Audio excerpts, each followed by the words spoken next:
You ain't seen nothing like this. Hello, everybody. I am Bryan Clark with Century 21 Alton Clark, and I am here with some fantastic clients of mine that we had recently sold a house with in the Orlando area.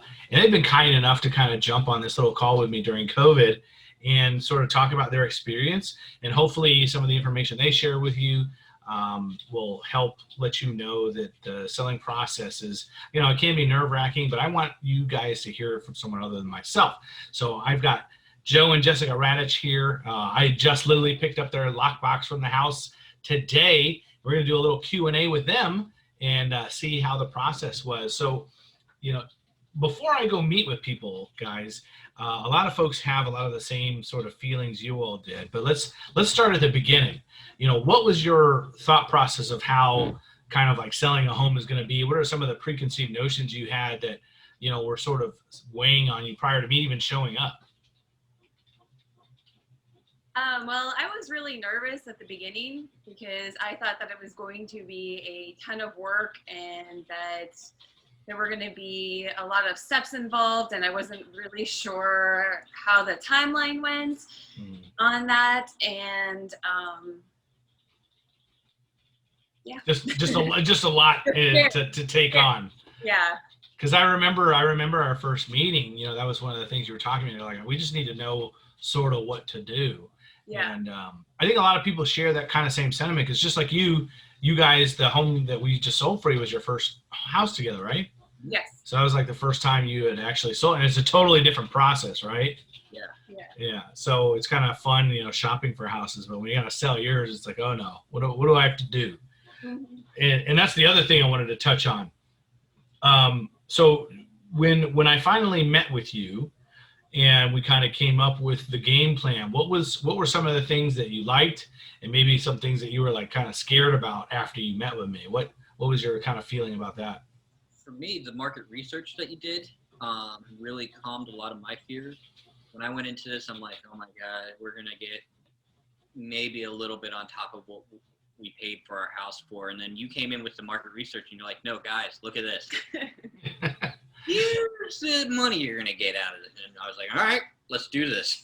Yeah, because you're like one of the very rare cases of people that think their house is, thought your house was going to be less than what we got for it. And we'll touch on that in a second, but like a lot of folks think their house is worth way more. Now, you guys were pretty close, but I think so. And that's the important part about, getting with a professional, whether it's me or someone who's been in the game, to kind of show you proof. You're the numbers, because most folks understand. If this is what's selling nearby and all this stuff, then we need to kind of be within that range. And that was.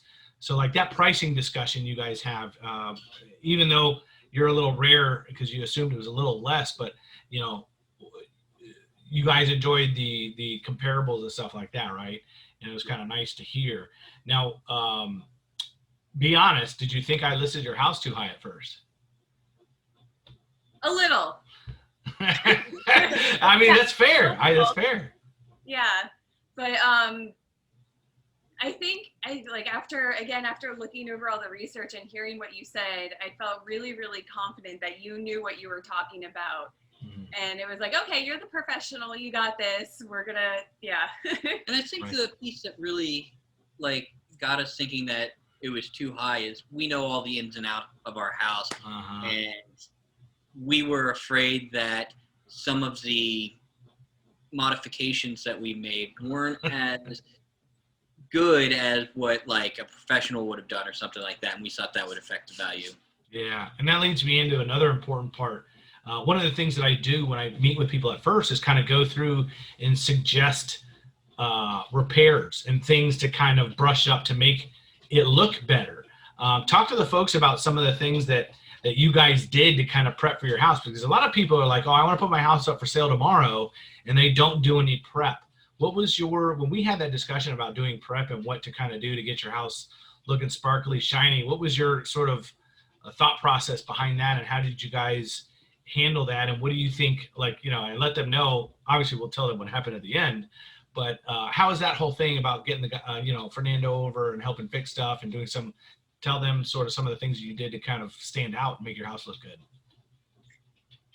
Yeah, so first the thought process was we divided out the things that we wanted to do or could do ourselves versus the things that we didn't want to do. And we compared, really, we did a cost analysis on there. All right, how much are we going to get back versus how much we're going to put into it?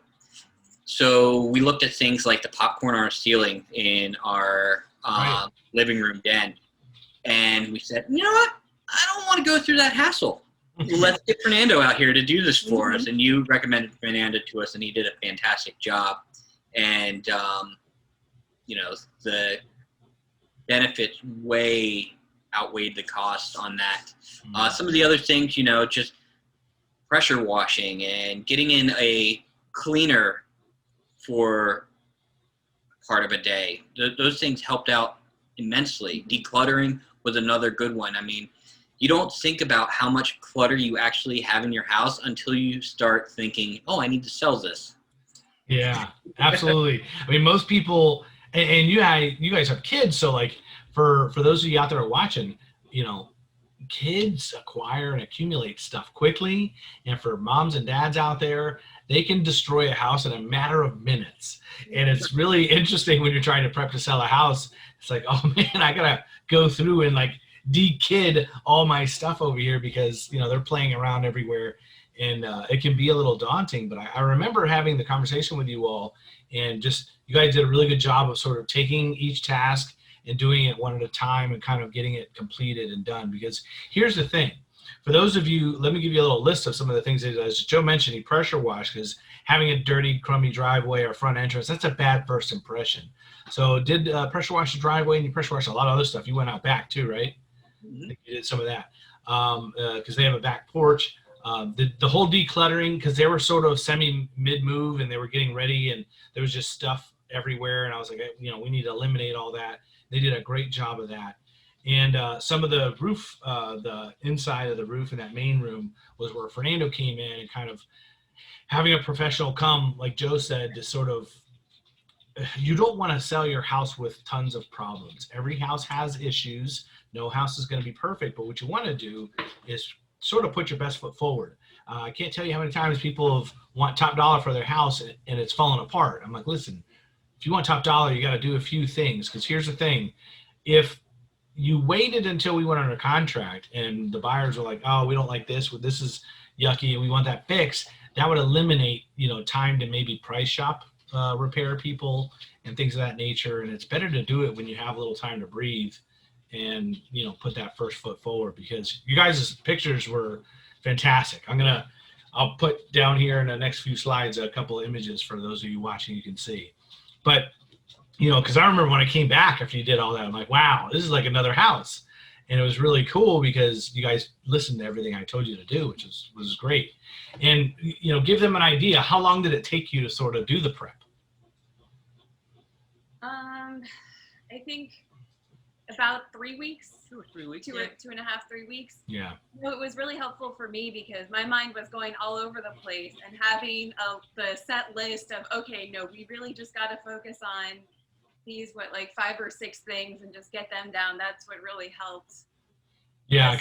Back and stay focused and not trying to do more than we needed to or doing the wrong things. Yeah. That's a great point.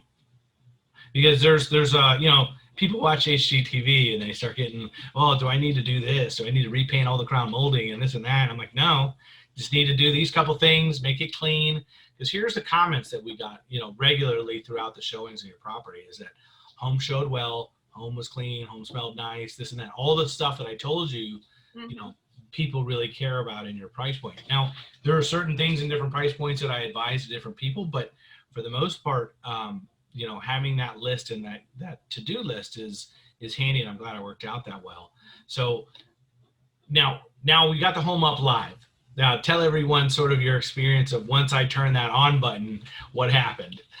I was not expecting that. I feel like it went live around 9 or 10 in the morning, and yeah. We had people wanting to showing requests by 10. Our first showing was at noon, I think, that day. Mm-hmm. So within hours, We had And- 7 the first day, I think. Yeah. Yeah. And we had 35 total Yeah. in the weekend. Yeah, from Thursday to Sunday. Uh-huh. And yeah, which is kind of nuts, right? Yeah. But what From home. yeah, right. You were like, some of this has to be fake. But what did I tell you at the beginning? I said, be prepared because it's going to get nuts. And we had some full price offers at the beginning.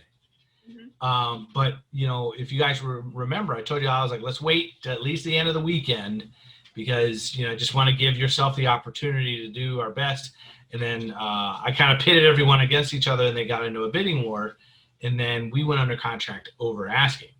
So that was, I'm sure that was not something you guys were expecting because, once again, you didn't believe me in my pricing. And then when we go even higher than that, it's like, what, this guy's selling drugs out front or something. So that was a lot of fun. So, once we went under and then they had the inspections, let people know, inspection process, you guys had a very unique scenario to where the whole bidding war that was caused during your deal, they didn't ask for anything. So it was crickets. And fortunately enough, not a lot showed up on your inspection that was wrong anyway, which is nice. So, but typically there's a little negotiation that happens during that period. But because we had for folks watching, we had 8 offers. And, some of them we just quickly eliminated. I think we went over 4 or 5 of them because they were the better ones. But it's really easy to say, hey, we're not going to really do much because we have like 5 other people behind you to kind of get what you want. And then now take them through sort of the closing. Now that we've gone through and we did the appraisal, I made sure I had my little kit together that I sent off to the appraiser. We appraised, which was awesome. And then closing, how did that go for you all? Super quick. Right? It was so much easier than I remember with the buying process. Like, I think we were in and out in maybe 20 minutes tops. Yeah. Well, when you buy, you have to sign a lot of paperwork for your mortgage, but also Broker's Title is who did the closing for us. They're usually the ones that we work with, and Stephanie there is awesome. And so even though I didn't get to be there, they took care of you, and I'm glad they did that. They were in constant communication with us. Like they were sending us emails all the time of here's an update, here's a copy of this paperwork. And so. Great. Yeah. Yeah. I mean, and that's big. And then at the end of it, you guys did the move out and you moved a good distance away. So it was a little fun shuffling there. But, now that you look back on it, what would be some advice you would give to some folks who are thinking about selling? A lot of people are scared because of COVID. They don't think they can sell their house. What would be some advice that you would give folks right now that are sort of on the fence that were thinking about it, but just kind of are a little too scared to take that next step? Don't be scared. Yeah. Especially during COVID. 4 days on the market and just waiting it out to get the good asking price is fantastic, I think. It wasn't a very long process at all. I think the worst part of the entire thing is all the waiting in between because we're excited to get out, right? Yeah. So don't be scared about COVID. People want to buy houses right now. So, yeah. Yeah, they did, especially in your neighborhood. So I'm sending a mailer. So for you neighbors out there, if you're watching this, yeah, there's a lot of people that are looking over there. And, once again, it's always a pleasure to get to work with people that kind of, take the advice and do it. And every time they do, and we kind of formulate a team and kind of share ideas and what works and what won't work. And it comes out this way because I remember we were just doing silly things like, oh, move that over there, move this here, and, put that there. You guys did everything and it panned out and it paid in spades because, I was super stoked just to, kind of get the list price. But then when they started kicking each other's butts and we got over, that was awesome. So in closing, am I an agent that you might recommend to some folks in the future? Just out of curiosity. Oh, you did get us a lot of money. Yeah, right. Because you guys were referred to me as well, right? From one of my other clients, Travis. Yeah. So I'm super thankful for him. So it's kind of cool. That's how I help keep my family afloat. Is referrals work great. That's why I'm having you guys do this. But yeah, tell everyone in a brief little timeline, what it was like working with me and what they can expect. It was super easy to work with you. You were incredibly professional the entire time. You were on top of everything, and we completely trusted you with this process. That's awesome. And Joe, the hair says it all. I don't need to ask you. Like, we spun him up so much. I mean, it's just that's awesome. Well, thank you again. It was awesome working with you guys, and I wish you the best of luck over there in Tampa. And it was super fun, and I appreciate you doing this for me. Yeah, well, thank you for doing everything you did for us, and say hi to your wife for us. Will do. All right, guys. Thanks for checking. I know she's right there.